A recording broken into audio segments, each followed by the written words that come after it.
It's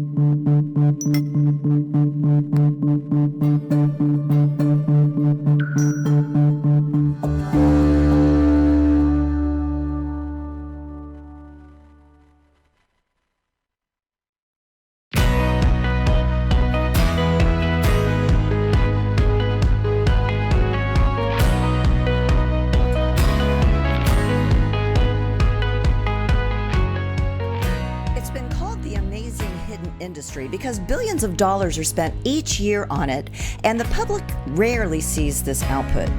Just how does the business-to-business trade show industry work, and who's behind it all?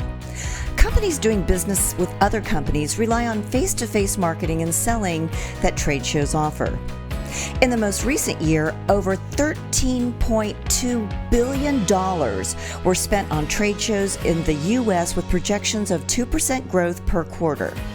A big part of trade shows are the exhibits and displays that companies rely upon. Our guest today has spent her career building and managing relationships and exhibits around the world. Let's talk with Elizabeth Smalley about what it takes to be successful and have staying power in the trade show industry.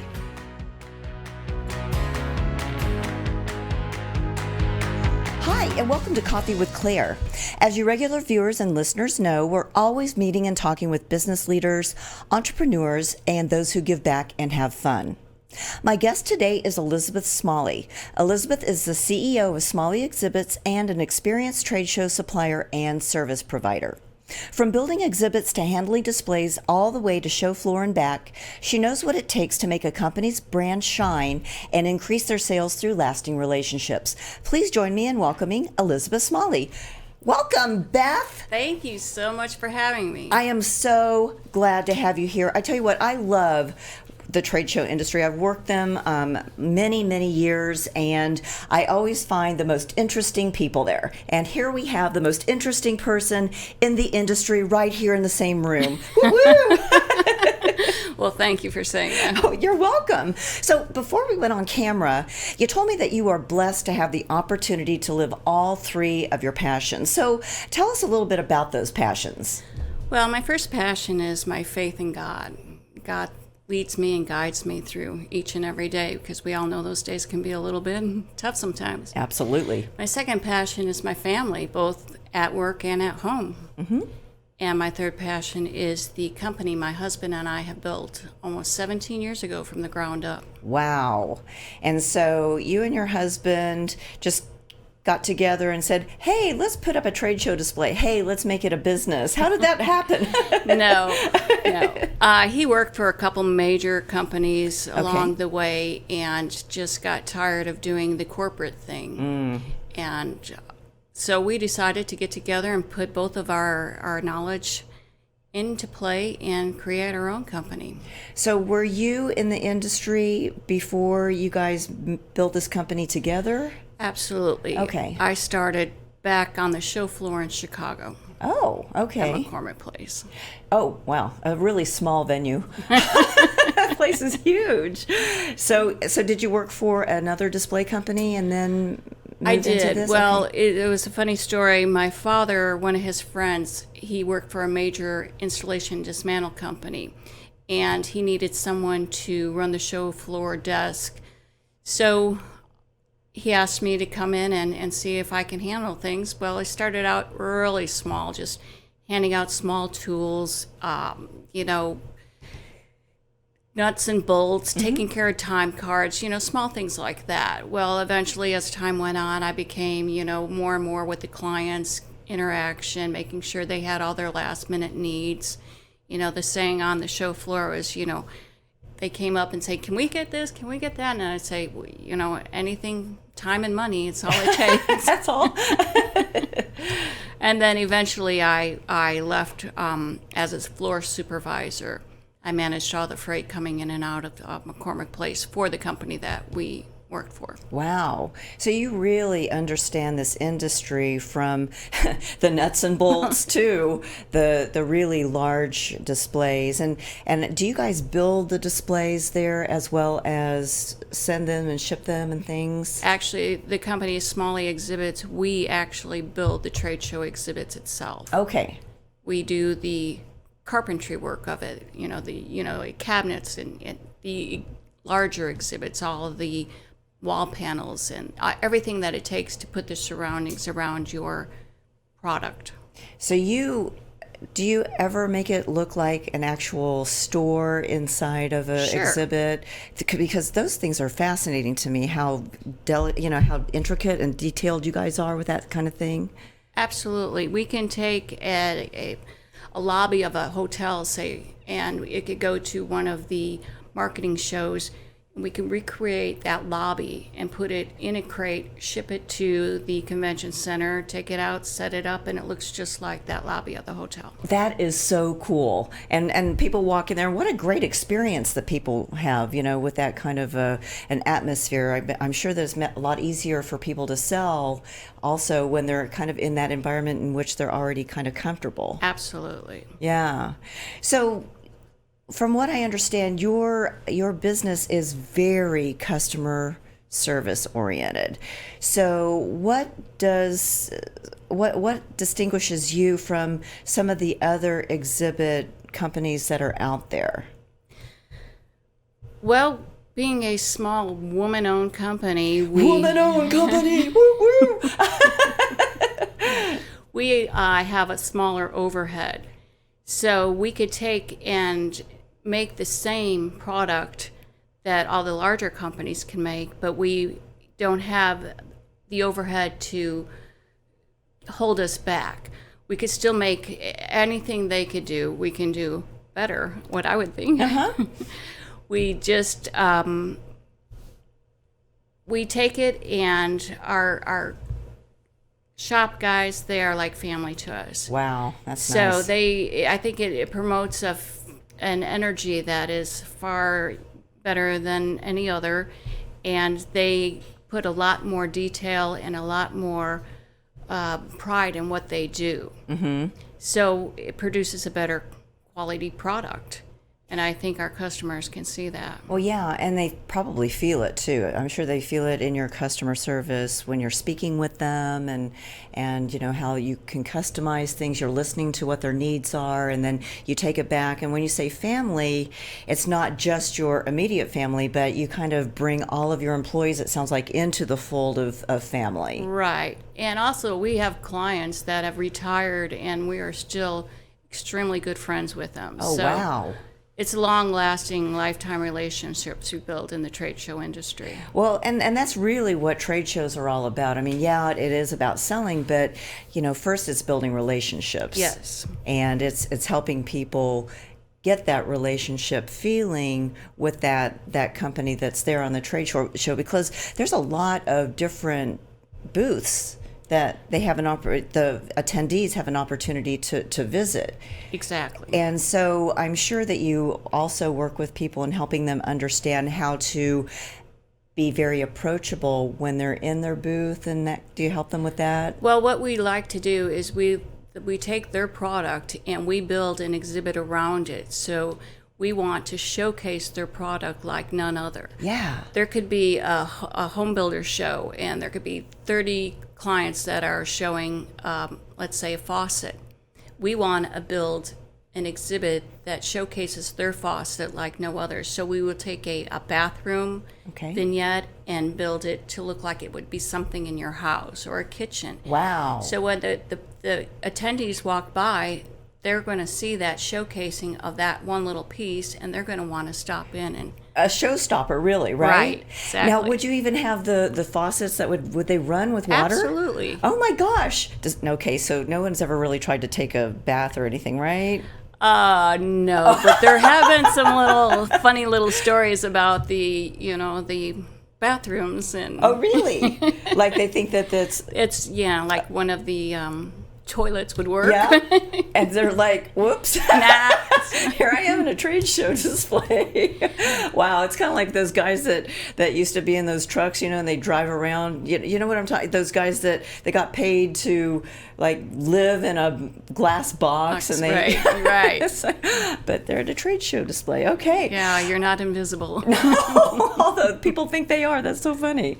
So, This is a business that you guys have owned for a long time. You've been in even longer. So what kinds of changes have you seen in the industry from when you started versus where you are right now? Well, technology, first of all. And there's a lot more women in the industry now that have made, long-lasting careers. But technology, you go from just having like spotlights into, all your LED lighting and the monitors on the walls that show their product as well. So I would say that the technology, but all the other basics are still there. You still use the same lumber, you still use the same nuts and bolts, the same, saws and everything. It's still building it is still the same. You can only change that so much, but the technology showcasing it maybe. Yeah. And then how long does it take for you guys to build, we'll keep the water example that we're talking about. How many man hours is it, or women hours, or people hours does it take to build something?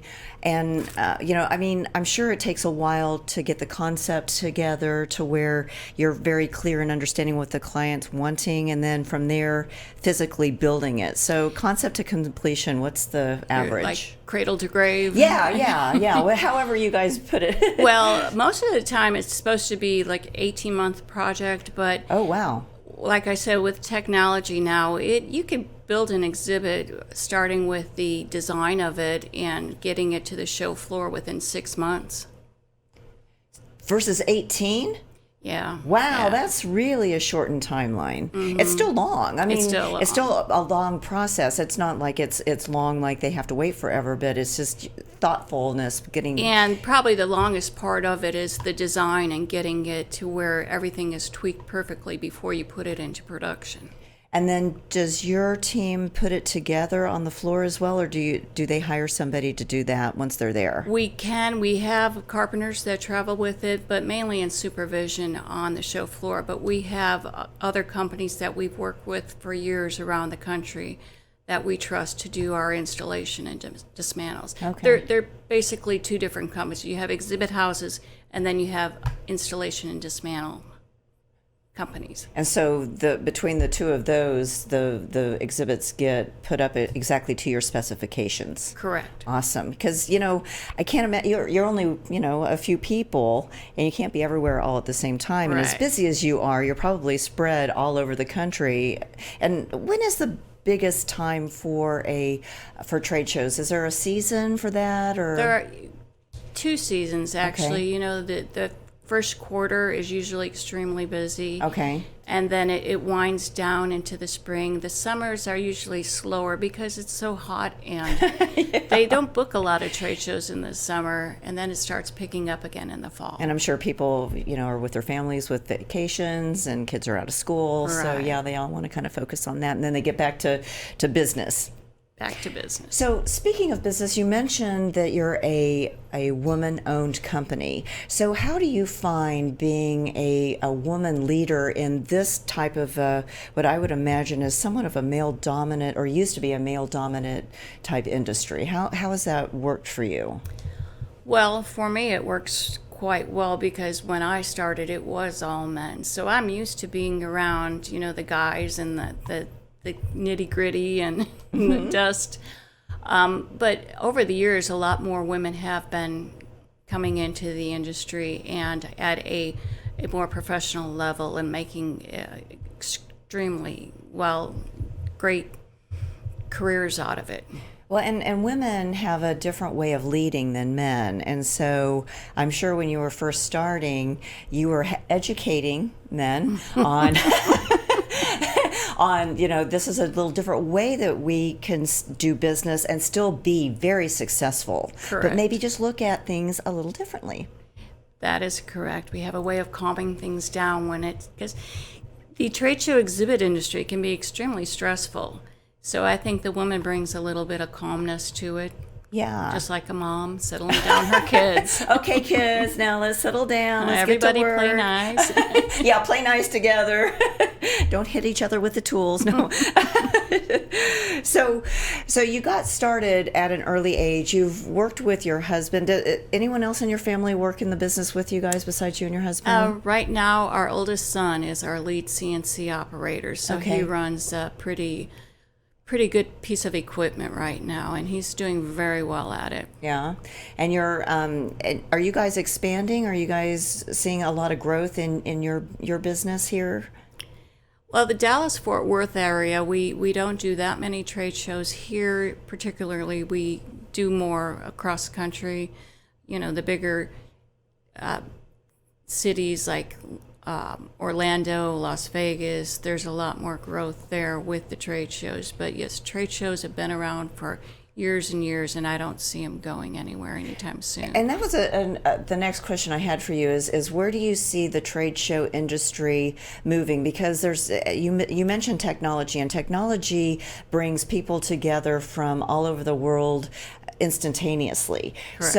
So I think I know in my mind what some of the benefits are of being at a trade show, but I'd like for you to articulate to our viewers and listeners what those benefits are.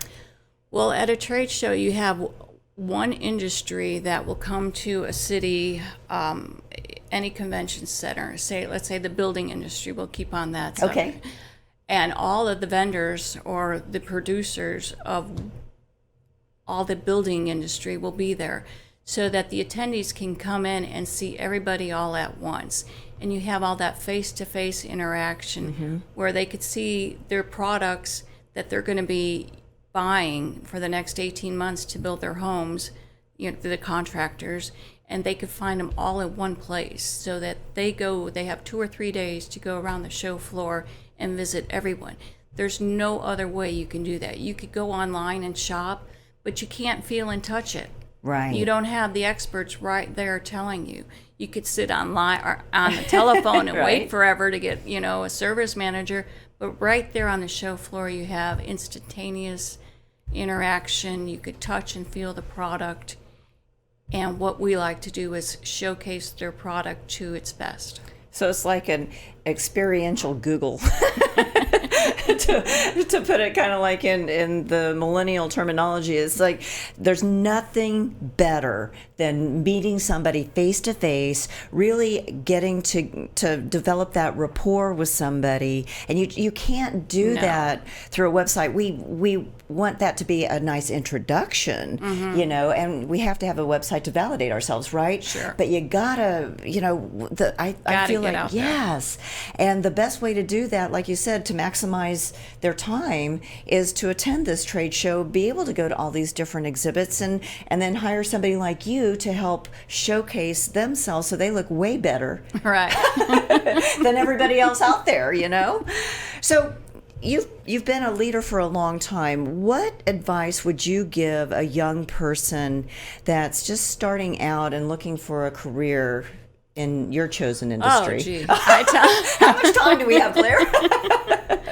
First, I tell them, run as fast as you can.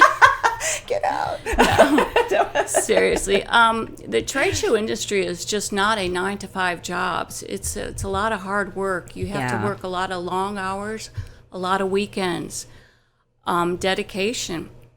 But you also have a large rewards. The more you put into it, the more you get out of it, just like anything else. Sure. But the trade show industry is such a small industry, even though it's so big. You develop the relationships, and you either hate it or you love it. And I have found that more people love it than ever hate it. And once you're in, you're usually in for life. Yeah, There's just very few that leave. There's a real positive energy. Very positive energy. That I've always felt around trade show folks. And everyone's always wanting to help each other, even though Sure. I've seen competitors help each other put booths up together. Absolutely, because your competitor, and I don't like using that word competitor, because your competitors are a lot of times your clients, or they're your vendors. So everybody works together. Everybody knows your name. Yeah. It's like a cheers or something, Exactly. right? So we want to make sure that we let the audience know how they can contact you and find out more about your company. So where can they find you? What kind of information should they be looking for? Well, you can always email me at beth@smalleyexhibits.com, or you can give us a call and talk to us direct at 972-929-9292. And you are actually there in the office. It's not like Correct. a robot is going to be answering. No. You always have someone that picks up the phone. Oh, see, and that's important, I think. Yes, very because important. if people can develop that rapport with you right then. Exactly. Absolutely. Well, Beth, thank you so much for being here on Coffee with Claire. And thanks to our listeners and viewers. Please be sure to like us on Facebook and follow us on Twitter, Instagram, and LinkedIn. We'll see you next time on Coffee with Claire. Bye. Thanks for tuning in to this week's episode of Coffee with Claire. To learn more about today's guests, visit their website or find them on Facebook. To learn more about me, Claire Billingsley, follow me on LinkedIn or visit my website at coffeewithclaire.tv. And to hear more episodes of Coffee with Claire, subscribe, rate, and review the show on your favorite podcast and social media platforms.